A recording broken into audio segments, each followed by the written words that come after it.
Whitney Houston? I mean Denise Lee. And now I'm going to get you confused, right? No.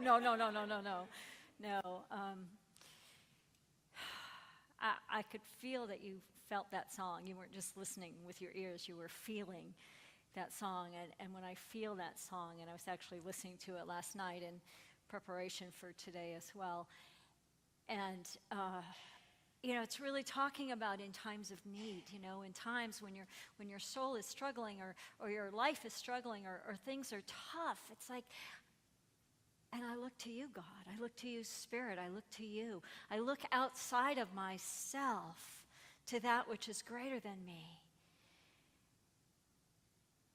And we're touched, as we were touched by your presentation of that.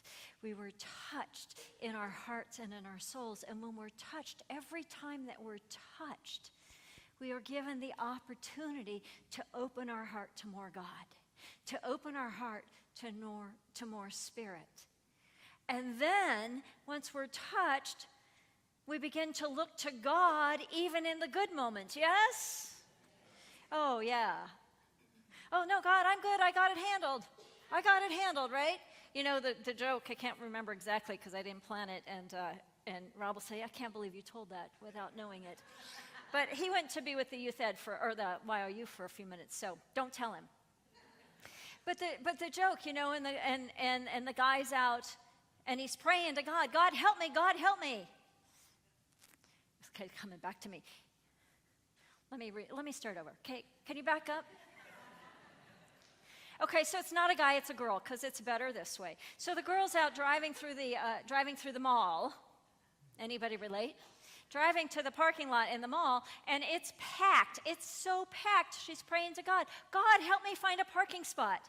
God, help me find a parking spot. God, help me find a parking spot. I look to you, God. I'm in terrific need. I need a parking spot. Parking spot opens up. She pulls right in. She goes, never mind, God, I got one. Not bad. Look to God. Today's talk is based on a little book that we have in the bookstore, The Power of No. It's available. It's a great little book. But it was posted somewhere, and then somebody this week sent me this, and I thought it was just fabulous, so we're going to work it in. It's called And God Said No. Has God ever said no to you? Yeah. I asked God to take away my pride, and God said no. He said it was not for him to take away, but for me to give up. I asked God to make my handicapped child whole, and God said no. She said her spirit is whole, her body is only temporary. I asked God to grant me patience, and God said no. He said that patience is a byproduct of tribulation. It isn't granted, it is earned. I asked God to give me happiness. And God said, together, no. She said, she gives blessings. Happiness is up to me. I asked God to spare me pain, and God said, no. He said, suffering draws you apart from worldly cares and brings you closer to me. I asked God to make my spirit grow, and he said, no. She said, I must grow on my own, but she will prune me to make me fruitful. I asked God to help me love others as much as she loves me. And God said, finally you have the idea. Finally you have the idea. The power of no leads us to the power of yes. The power of no helps to prune us, helps to clear the space, helps to open the space so that then our yes becomes even more powerful. The bottom line in this on the cover says, because one little word can bring you health, abundance, and blessings. And it seems almost opposite, right? I picked the book up. Jennifer said it's a great book. I'm like, power of no, that is so like opposite of what we teach, right? I want the power of yes. I want yes, yes, yes. No. Oh, but I started looking through it. It's a great little book. It's got a lot of ideas in it. Some of it's not all that brand new, but it's laid out in a different way, like so many of the new books are. So it's well worth picking up. But think about it. Think about all the things, all the ways, all the times that you said yes to the wrong things. You know, sometimes it's the overwhelming requests or the bad relationships or the time-consuming obligations or the wrong job or the wrong investment or all those things that come your way and you just say, yes, yes, yes. But how often have you wished you could summon the power to turn them down? Take back that power.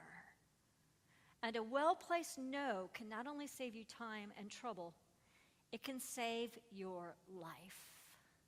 A well-placed no can save your life. A well-placed no, when we're cultivating the power to say no, what we can begin to do is get rid of all those things on the outer that pull us, all those outer obligations that we don't really want to do, we're not really all that good at, that just pull our energy and drain us.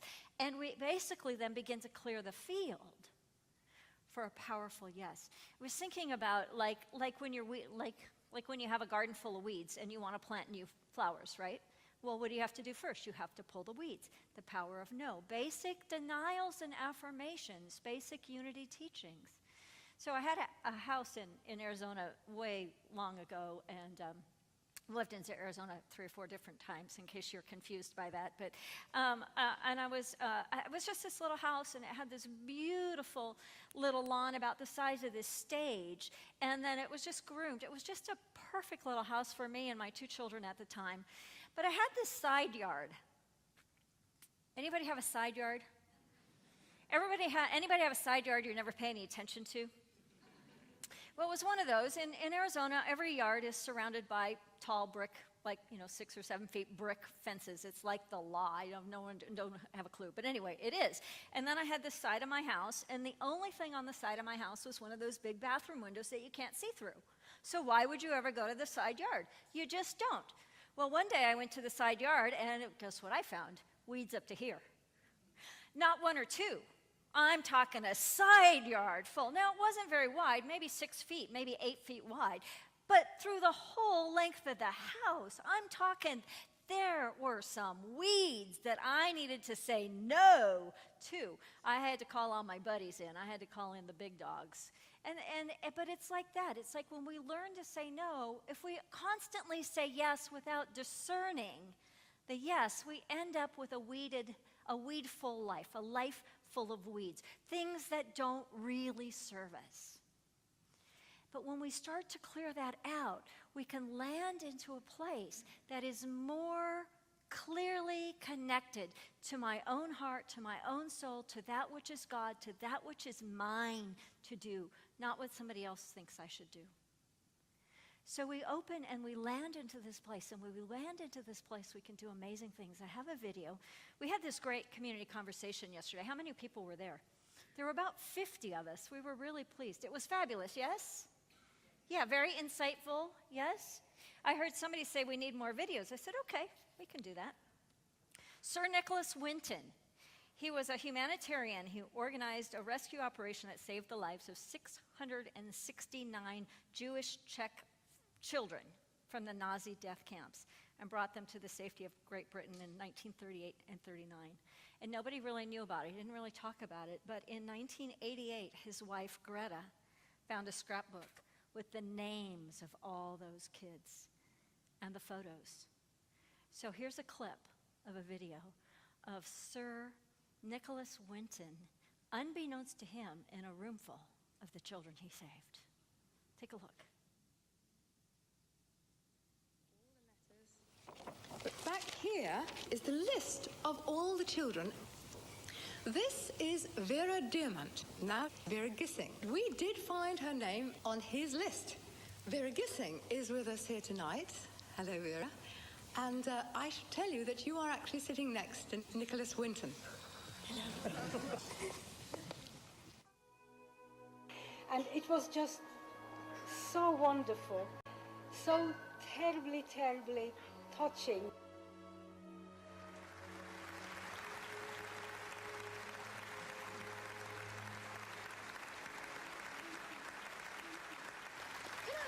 there anyone in our audience tonight who owes their life to Nicholas Winton? If so, could you stand up, please?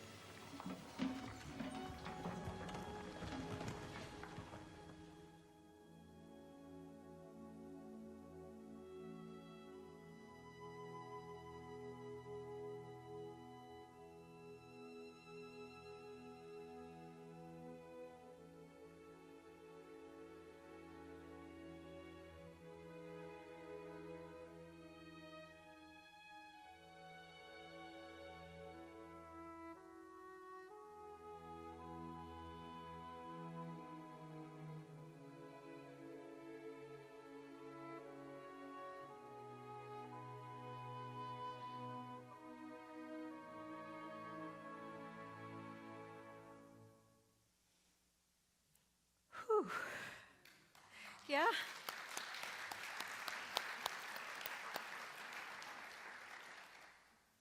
You know, you just don't know how you're going to touch people or what impact you're going to make on the world. You just don't know. And this man made a difference to 669 children, which then became 669 families, which became unbeknownst, who knows? And all he did, in my made-up story about what he did, is he just saved one child at a time. He didn't set out to be a hero. He just took care of one child, and then another, and then another, and then another. He just did what the Spirit of God gave him to do. He just said yes. But in that yes, there were a lot of no's. No, I'm not going to worry about what the law is. No, I'm not telling you to go be lawless, by the way. No, I'm not going to worry about if I get killed and tortured. No, I'm not. No, I'm going to put my focus on that which is mine to do. I'm going to move forward with this. And can you imagine being in that room as that man, he had no clue that was coming. And the whole room stood. That's the power of no and the power of yes, because they go hand in hand. Jesus said in the book of Matthew, let your word be yes, yes, or no, no. Anything more than this comes from the evil one. If your yes is yes, let it be yes. Let it be a yes from your heart and soul, not a yes from somebody thinks I ought to do, right? It's a yes. Let my no be no. Who is more blessed? The one who says yes and doesn't do it, or the one that says no and does do it? Right? Let your yes be yes, yet your no be no. Come to know yourself at a deeper part of your own being, and you come to stand in the world in a different way, more connected to the truth of who you are and what you're called to do and what you're called to be. One of our basic unity teachings is affirmations and denials, the power of positive prayer. Affirmations, denials are basically saying no. No, this disease has no power over the truth of who I am. An affirmation, I am perfect, whole, and complete. No matter what it looks like in the world, I am perfect, whole, and complete at my soul and at my core. It's a basic unity principle. Let your yes be yes, yet your no be no. Let your no be gentle. It doesn't have to be no, although sometimes it can. It can just be no. Turn your attention, yes. No. Yes. See the difference? No.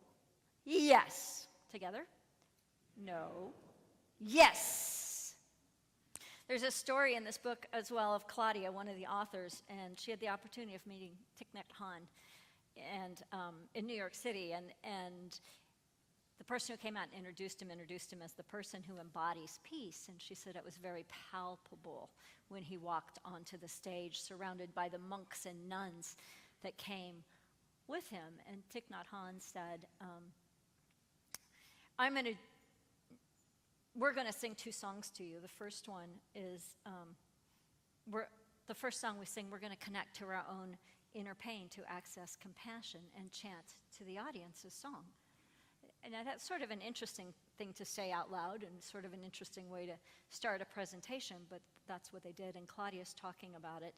And she said what happened was that her heart ached in a profound way because the singers, the monks and the nuns, touched the place of their own pain. They touched the place of connection where everybody else in the audience could also touch the source of their own pain. And Claudia's heart began to ache and began to open up in a profound way. What she felt was connection with the singers, but connection with all of humanity. And Thich Nhat Hanh said earlier too, he said, and then we're going to sing the same song a second time, but we're going to sing it after we connect to all of the mother love and send the mother love forward. All of the love that they had within them, all of the love of the universe, they connect with that and then send that forward. And Claudia said this about the second time. When the monks and the nuns moved on to the second round of singing and directed mother's love, all of my discomforts disappeared.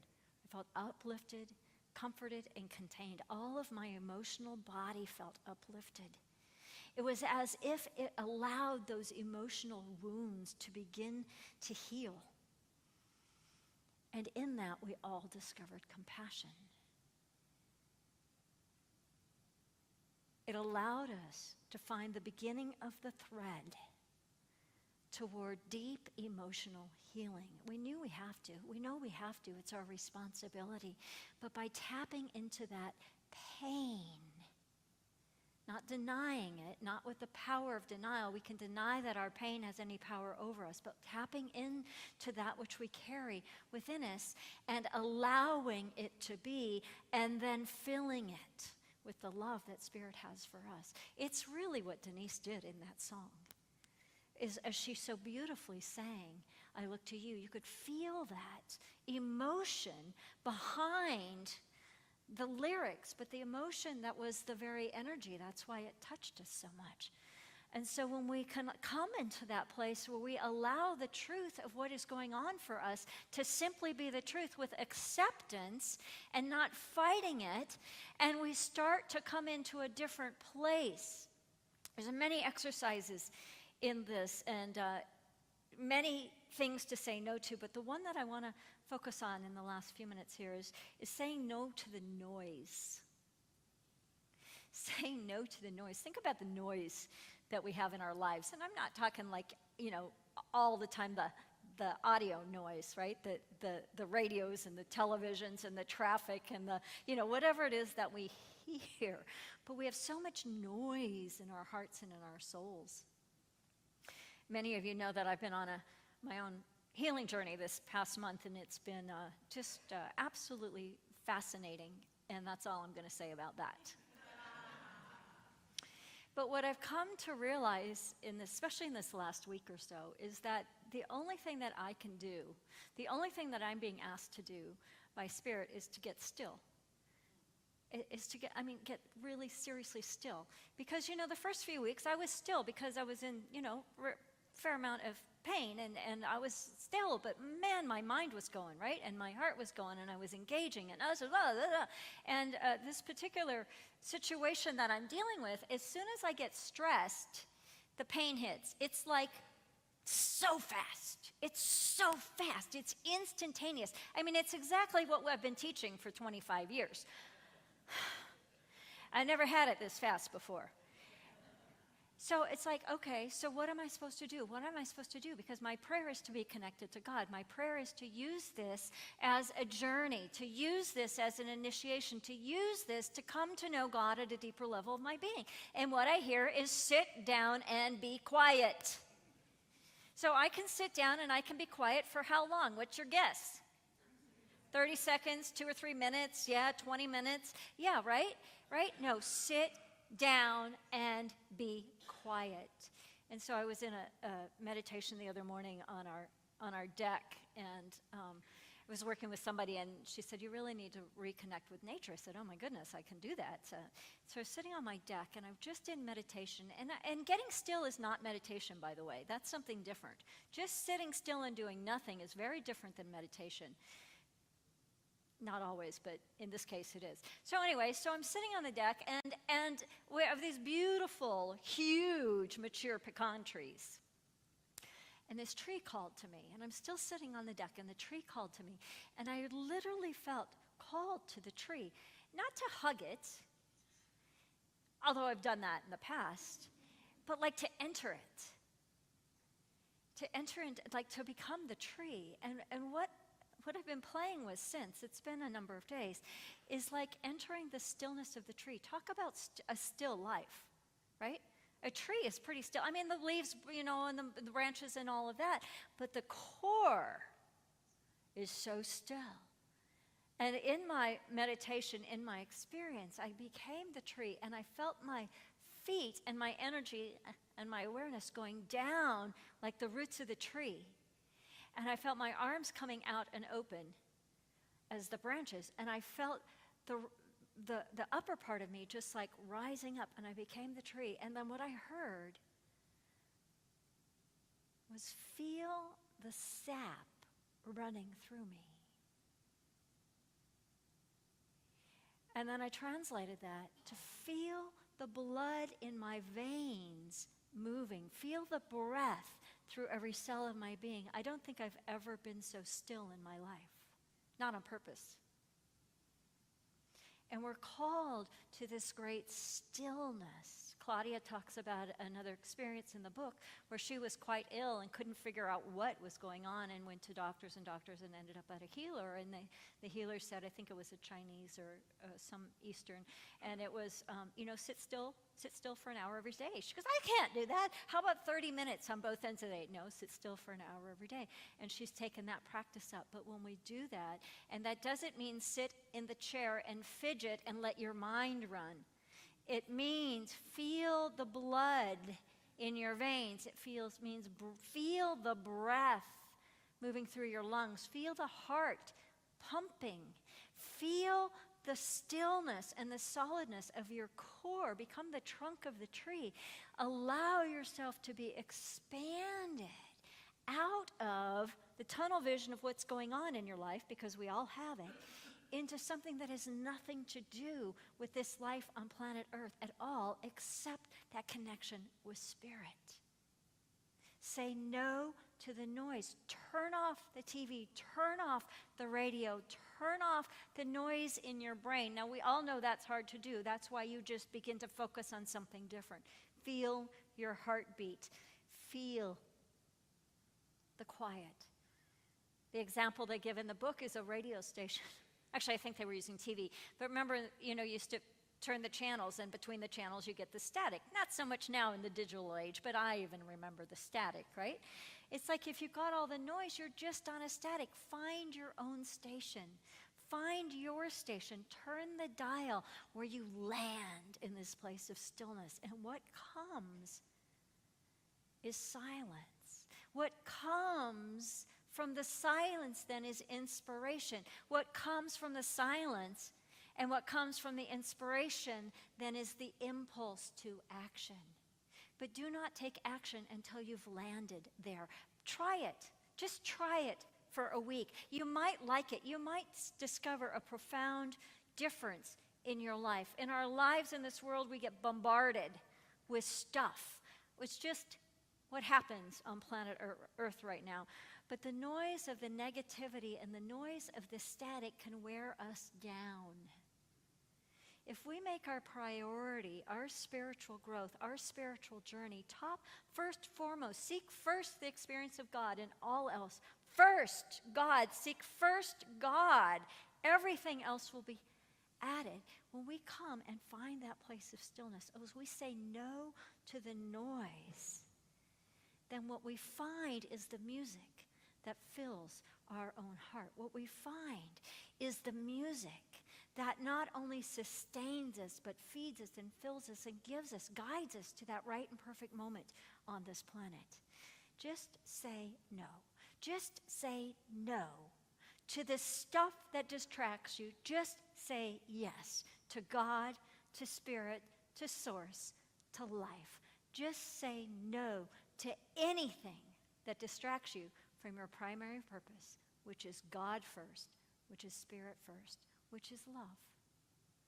As I say no to the noise, I find love. Together? As I say no to the noise, I find love. And that's the truth. God bless you.